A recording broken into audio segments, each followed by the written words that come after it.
natural so-called styles to manipulate and make what we make look like something like that. Obviously, they're not going to be totally perfect.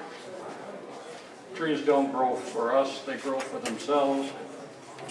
And we just try to make something that looks similar in more of an artistic way rather than a more natural way.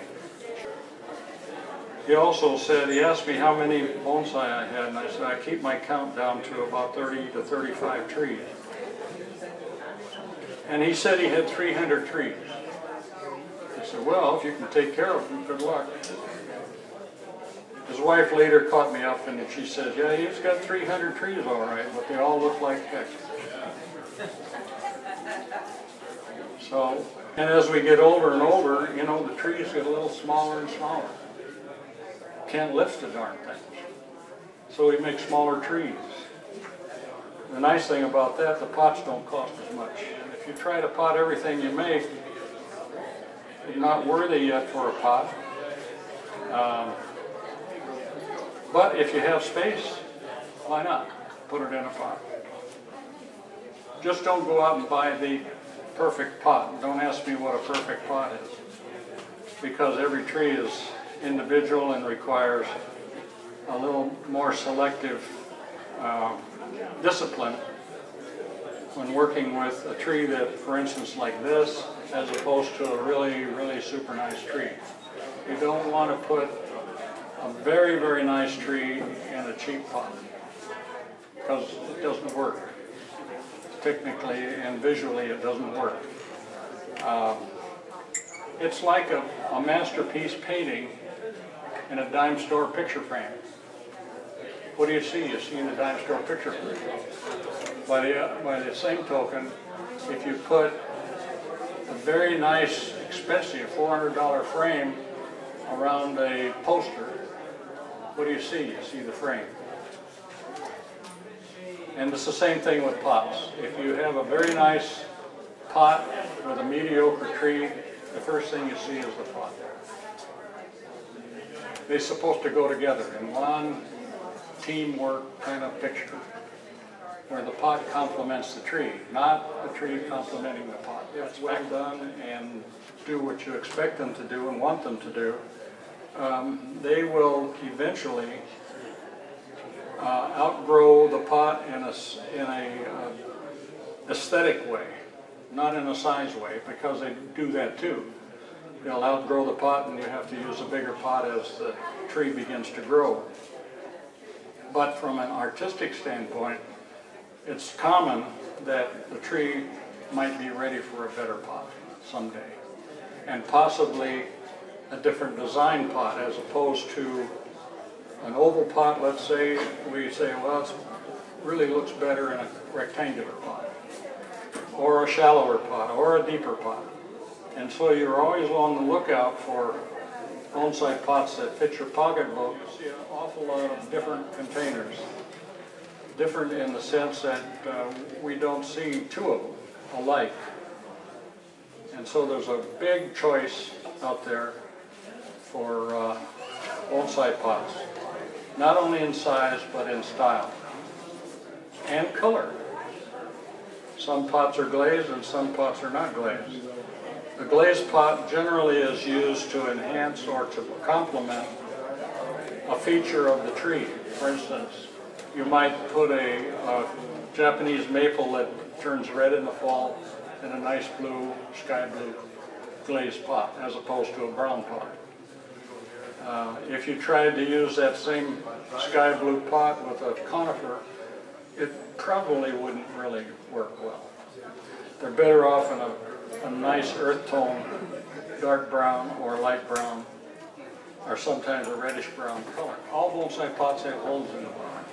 If you look over here at those bonsai pots, it's not a bonsai pot if it doesn't have a hole. If it doesn't have a hole, it's a vase or what we call a swing. One thing about this particular style, it's called Bunjin style, B-U-N-J-I-N, Bunjin. And it's a sort of a a funky style that Bunjin is usually refers to the literati in Ming China. They were the hippies of their day.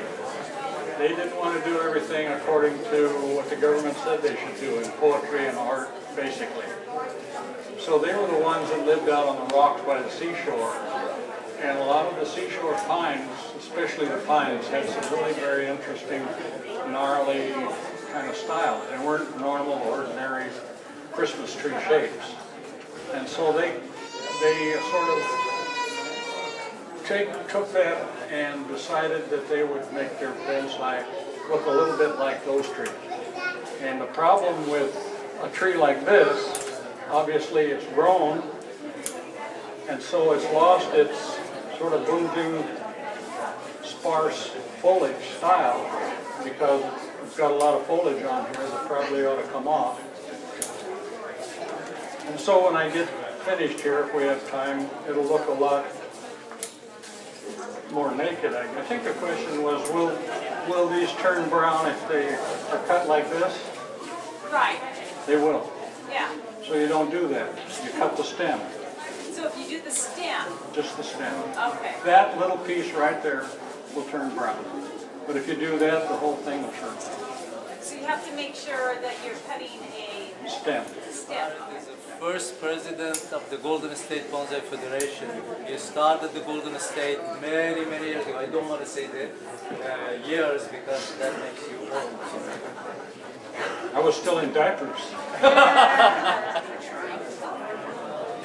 Okay, she's talking about styling, and does the tree have to look like its counterpart in nature, right?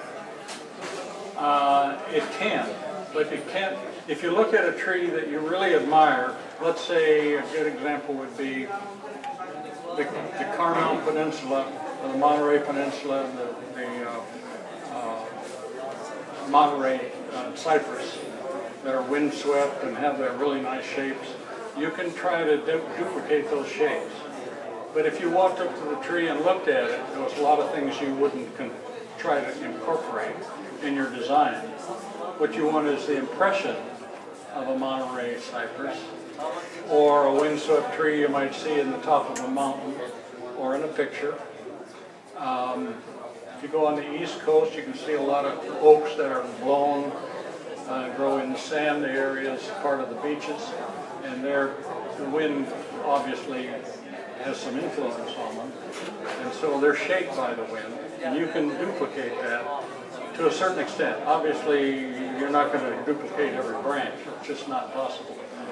But you can give the impression, or create something that gives you the impression of a redwood, for instance. Now, a lot of times we make a redwood style vertical tree that looks like a redwood. If you could stand back and look at it far enough, you know, see the whole thing. But it's not a redwood. You can use a redwood to create a redwood, but feminine juniper makes a better redwood than a redwood. It doesn't necessarily have to be the species you're trying to copy. Up here, and you create something you see in your material, and you say, well, my material will only let me do this or that, and I'm going to go with what it tells me to do. How old is it, Jim? This one? That's like asking a lady how old she is. How old does it look? That's the thing. That was a good question, though. That comes up all the time. And it's a legitimate question. How old is it? We don't know how old it is, but I'm going to guess at about maybe 15 to 20 years. But the point of working with bonsai, and that's why he asked the question, is how old does it look? Does it look like it's 2 years old? Does it look like it's... We don't care how old it is physically, but we want to know how old does it look. About all I need to do is, on this tree from the beginning, is just rearrange a few fine branches, which I did. I haven't moved all of them. There's a few left to be done. But I don't want to keep you any longer. You're certainly welcome to come up and look and ask questions. Go look at the rest of the show. But as far as the demo is concerned, I'm just about finished. And thank you for your attention and your questions.